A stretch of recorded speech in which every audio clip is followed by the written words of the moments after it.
All right, now that Dad's gone, I'll be the one to distribute the inheritance. After my husband David passed away and the funeral was over, our eldest son, Mike, immediately started talking about the inheritance. What? Why should you be the one to do it? Seeing the puzzled look on the face of his younger brother Kevin, Mike gave a sly smile. Well, Dad's death was so sudden, he didn't leave a will, right? So, as the eldest, it's up to me to distribute it. At Mike's words, I could only stare in astonishment. First, I'll inherit all of Dad's real estate. Mom can have this house, and Kevin will get whatever's in Dad's bank account. I exploded at Mike's selfish words. All this time, David had been sending money every month to support Mike and his wife because of their carelessness with finances. Yet, Mike seemed to forget all the kindness, not even mourning David's death, but only focusing on money. At that moment, Kevin made a suggestion to me. And it was then I decided to get back at the selfish couple. My name is Laura, and I'm 75 years old. I've been married to my husband David, a former office worker, for 50 years. I gave birth to our eldest son, Mike, when I was 27. Experiencing childbirth and parenting for the first time was a series of unfamiliar challenges, and it was so hard that I almost gave up. 3 years later, I gave birth to our second son, Kevin. You might think the second time around would be easier with some experience, but instead, the parenting struggles just doubled with the addition of another child. Raising 2 boys was, even in retrospect, an exhausting daily ordeal. However, once the kids got married and it was just David and me again, I began to miss those busy days. Though just an office worker, David earned enough to support our family of 4 comfortably, so we never struggled financially. After the kids graduated from college and our household finances eased, David started investing in real estate. I don't know the details, but he's made arrangements to ensure we have income for our retirement, so he wants me to feel secure. I respected and trusted David so much, and I thought we were set for a peaceful retirement without financial worries. However, reality wasn't so kind. Our serious son, Mike, failed his job search and started spending his days drinking and wasting money. Mike had always been a good student and attended the highest-ranked high school in our county, where he maintained decent grades. The neighbors praised him as a son to be proud of, and he seemed pleased about it too. For college, he moved to New York and attended a fairly well-known private university. As parents, we were proud of Mike and had no doubts he would land a job at a reputable company. However, once he left his hometown for New York, Mike was hit with the reality. There were many people who were more capable than him, and despite attending numerous job interviews at prestigious companies, he failed each one. Eventually, he returned home and got a job at a decent company. Apparently, a few of his middle school classmates worked at the same company. He ended up working under a classmate who had attended a much less competitive high school and had entered the workforce sooner after junior college. Whether this hurt Mike's pride or not, he began to drink to the point of losing his memory daily. Mike, it's bad for your health to drink so much. Stop it. What? Shut up, old man. Just lend me some money instead. My salary's too low to even go out drinking. I just lent you money recently. I can afford to lend you tens of thousands of dollars every time. Then Mike smashed the glass he was holding. So you have a money to spare, but you won't lend any to your own son. I get it. You don't care about me because I failed in my career. Sorry for not being your pride and joy. That's not true at all. So you'll lend it to me, right? David pondered for a moment and reluctantly handed Mike some money. Being physically large and strong, I couldn't oppose Mike, and all I could do was clean up the broken glass. Mike seems to feel inferior to his younger brother, Kevin. Kevin graduated from the school at a local national university and is now working as a lawyer. Both Mike, who works in a general company, and Kevin, who works as a lawyer, are precious sons to me. I think they are both admirable. However, no matter how much I say this to Mike, he just pushes me back. Kevin married a woman he had been dating since college and now lives nearby. However, Mike, even past the age of 30, still spends his days drinking and is flamboyant with women. Bad rumors about him have started spreading around the neighborhood. As he was living his life by borrowing more than $1,000 from David every month, I couldn't help but feel anxious about his future. Then, when Mike turned 38, he brought home a woman named Mary, saying he wanted to marry her. Meeting Mary changed me. I've been too dependent on you guys until now. But from today, as a man, I plan to take care of Mary. Seeing Mike smile calmly, I was relieved that he had finally changed for the better. Mary was 23 years old, 15 years younger than Mike. At the time, marriages with a significant age difference were rare, and I had my concerns. However, I was overjoyed that Mike wanted to be independent, and I blessed their marriage.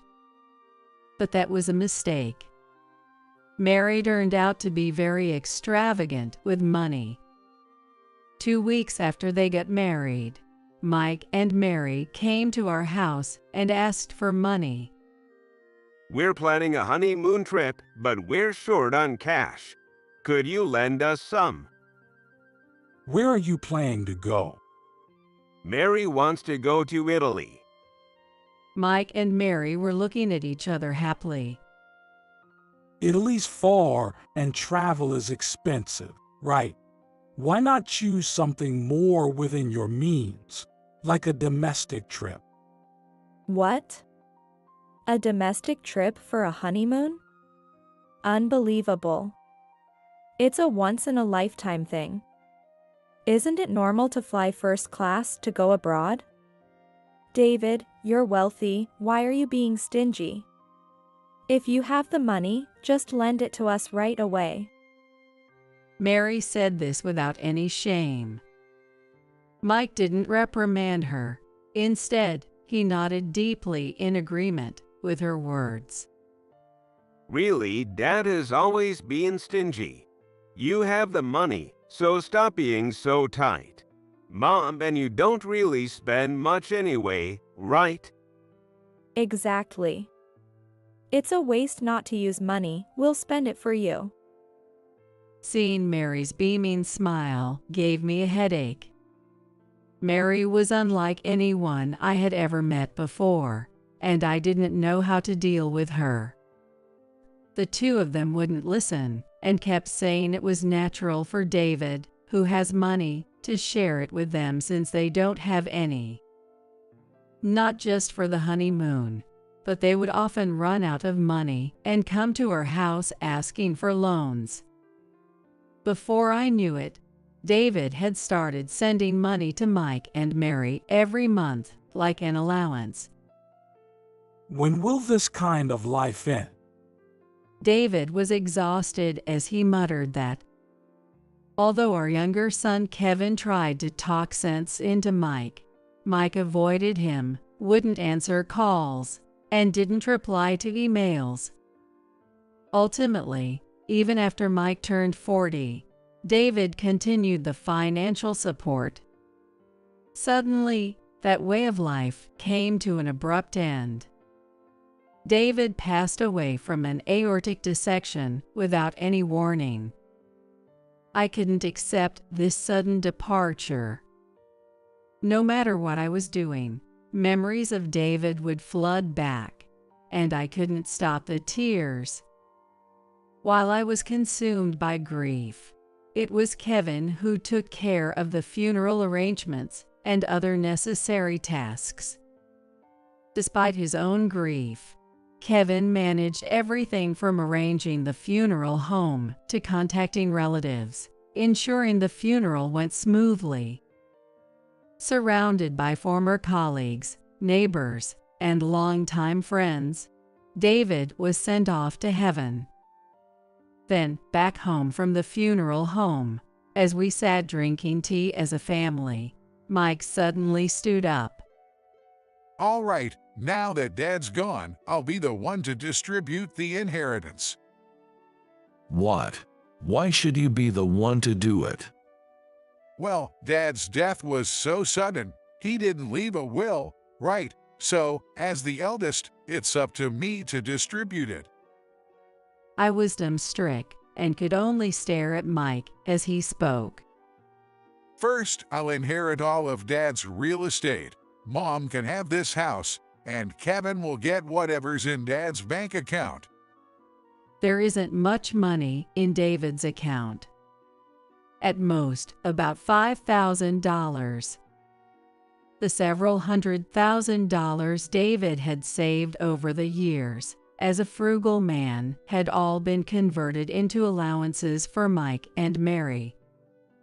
Mike is aware of this and is probably trying to leave Kevin with only the small amount of money in the account for inheritance. Kevin is making good money anyway, right? No problem for him.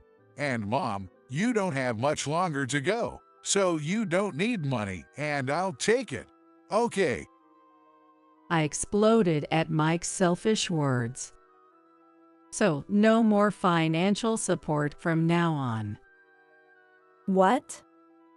Old lady, you might as well drop dead too. At Mary's words, Kevin sighed deeply. Then he said something shocking. All right, then. Mom and I will do without any inheritance. We'll renounce our claims. Kevin, what are you saying? It's okay. As I raised my voice in surprise, Kevin whispered in my ear. I don't really need the money, and I'll take care of you, Mom. Let Mike and Mary have all of Dad's estate. They can even live in this house if they want to. At Kevin's words, Mike's eyes lit up. Kevin sure is understanding. Just don't come back later asking for a share of the inheritance. Okay. Of course. Just one condition. Can I handle the inheritance proceedings? I know plenty of accountants. No problem at all. That's actually perfect. With Dad's estate, we can live it up. Yeah, there's a bag I've been wanting. And I want to go on a trip. Mike and Mary went home discussing all the things they wanted to do with the inheritance. I glared at Kevin. Why would you say something like that? Even after Dad died, Mike shows no sadness and only thinks about money. I don't want him to have any inheritance, and this house is filled with precious memories. It's okay. I have a plan. Kevin was smirking as he said that. Let's get back at Mike. And then, Kevin began to describe his plan for revenge. I was speechless at what he proposed. You'll help me, won't you, Mom? I nodded immediately.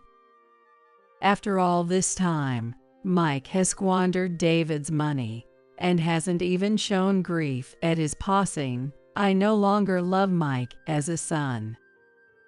I was resolved to teach him a harsh lesson.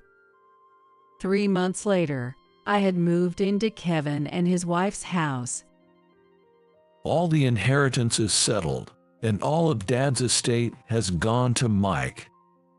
So, everything is ready. It's all good. Kevin spoke confidently as we slowly sipped coffee after breakfast. Just then, the doorbell rang unexpectedly. The monitor showed Mike and Mary. Mike, what brings you here early on a Sunday morning? It's not about what brings me here. What's this about? Suddenly, Mike's angry voice boomed. Kevin, unfazed and relaxed, responded, Don't shout. You're disturbing the neighbors. I'm coming to open the door. Just wait. When Kevin opened the door, there stood Mike and Mary, looking furious. Hey, I got a collection notice from the bank. What's this about? Exactly. We haven't borrowed any money from the bank. When I called the bank, they said it was money Dad had borrowed. But why do I have to pay it? Explain. Mike demanded, his face red with anger. That's obvious, isn't it? Because you inherited Dad's estate. What? So why am I losing money because I inherited it? It's not about inheritance tax, is it? Yeah. Besides the inheritance tax, you'll also have to deal with the debts Dad owed. The collection notice is asking for repayment of those debts. Dad had debts.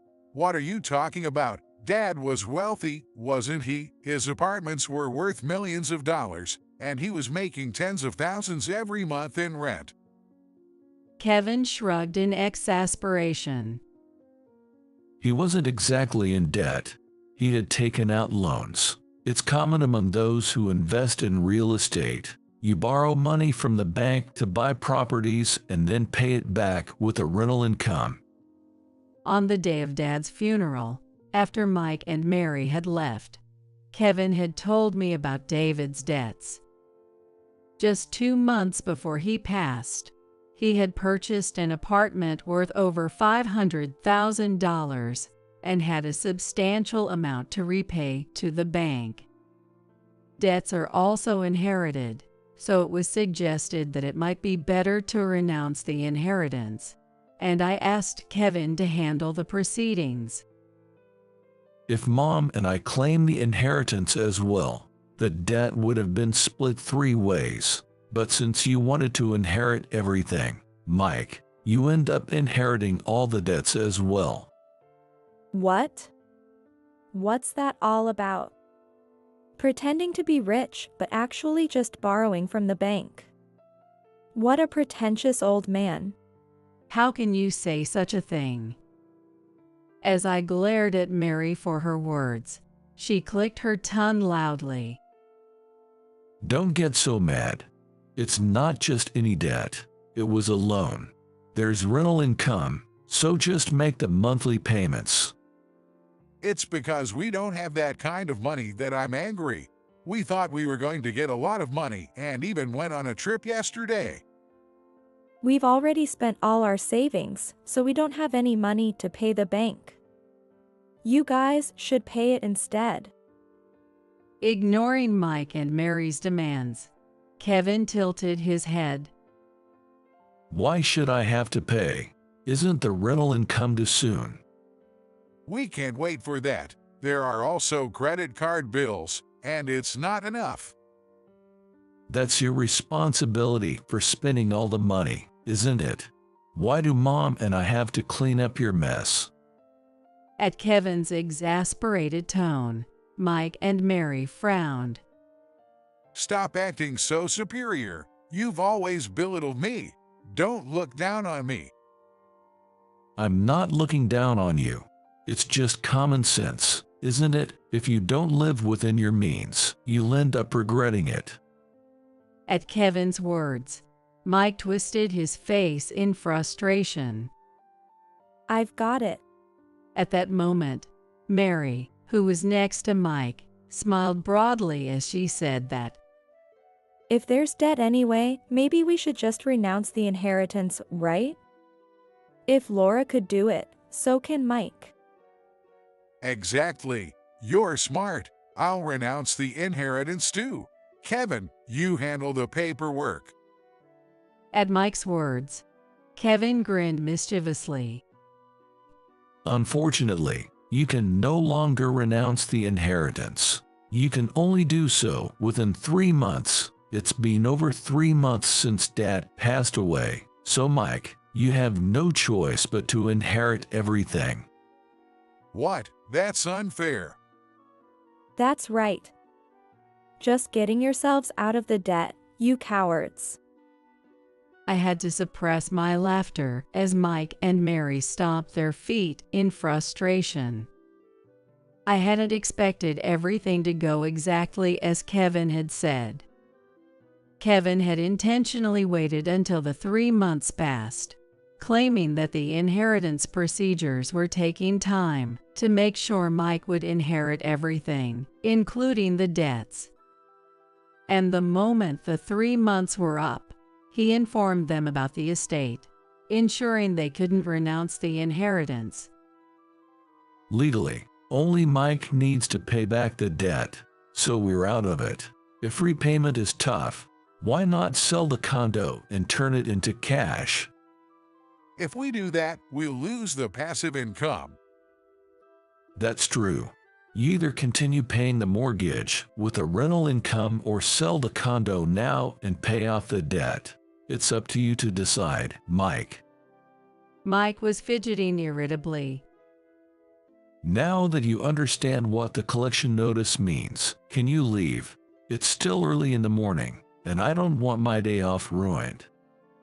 At this, Mike and Mary started to panic. Wait, the discussion isn't over. We don't have money right now. Please, just pay for this month instead. Sorry, but that's impossible. I've got big expenses this month too. Don't say that. We're brothers, aren't we? Brothers should help each other out. Kevin, you have a good income and extra money, right? Then Kevin laughed out loud. Is that something you, who only thinks of himself, should say, Mike? Weren't you the one who wanted a bigger share of the inheritance? You didn't even help with the funeral arrangements and only bring up being brothers when it suits you. That's... Sorry, but I'm not earning money for you, Mike. Dad might have given you money, but I won't be providing any financial support. Kevin said this as he looked straight at Mike. Despite all the insults Mike had hurled at him over the years, Kevin had never talked back.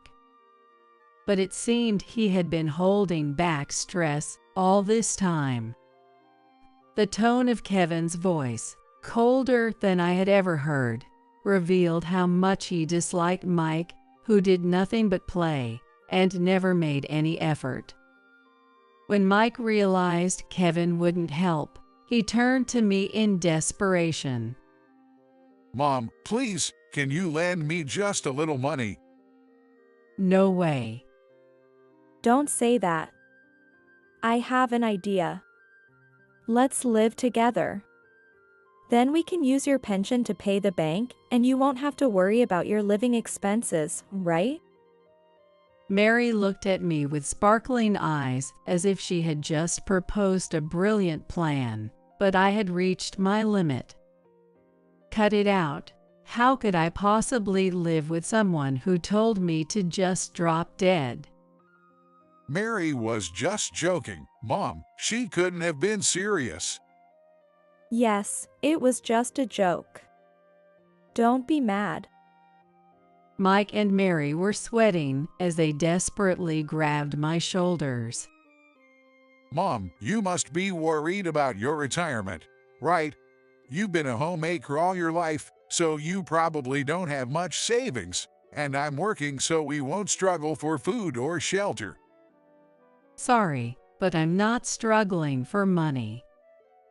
What? What do you mean? Perplexed, Mike and Mary demanded an explanation. Actually, David allowed any leftover money I received for living expenses to be deposited into my account.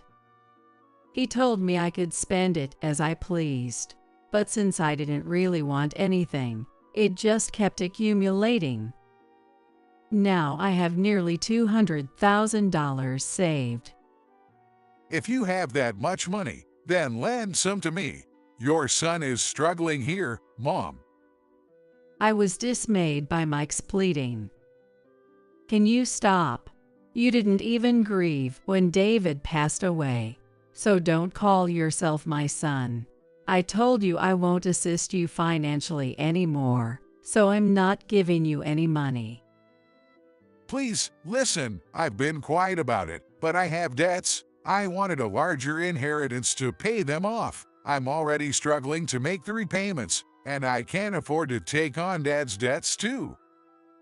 I wasn't really surprised by Mike's sudden confession.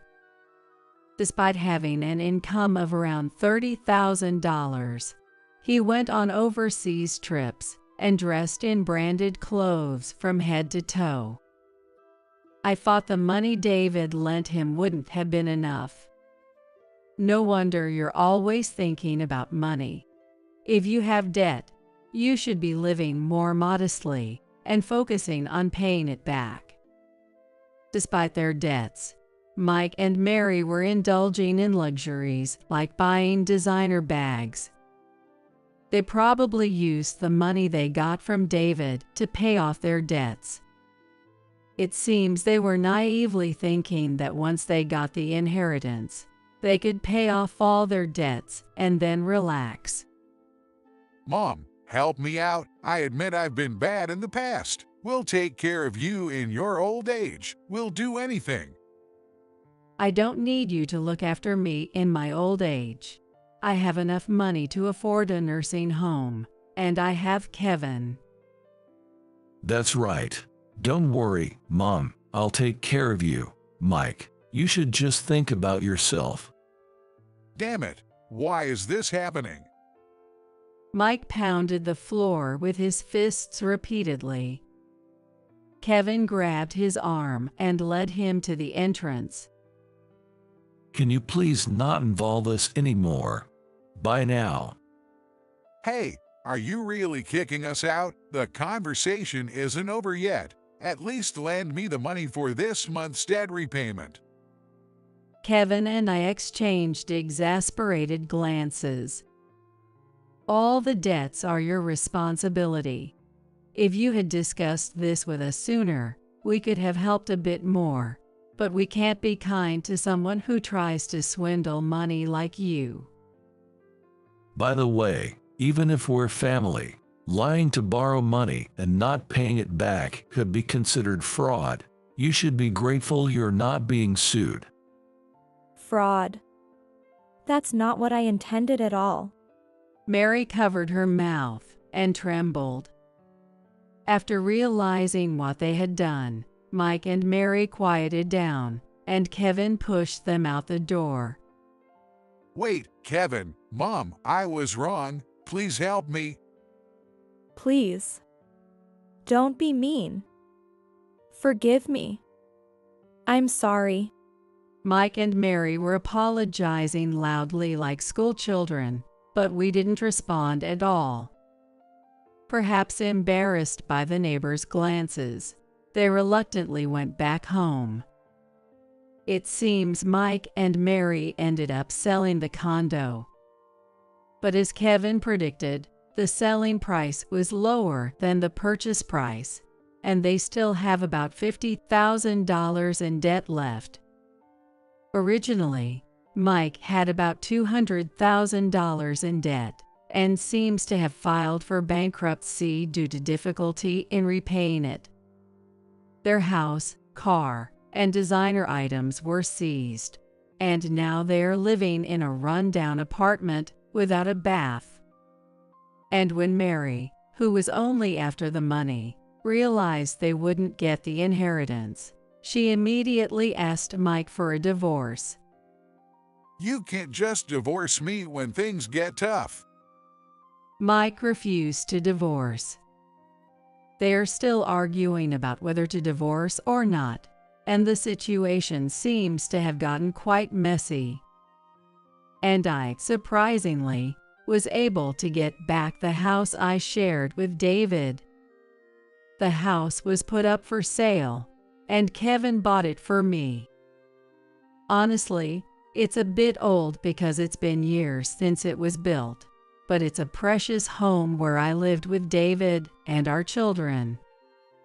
I'm really happy to be able to spend time again in this irreplaceable home. Concerned about me living alone, Kevin and his wife come to visit every week, and my happy life has returned. Honestly, I still get sad thinking about David, but I hold on to the happy memories and cherish the rest of my life.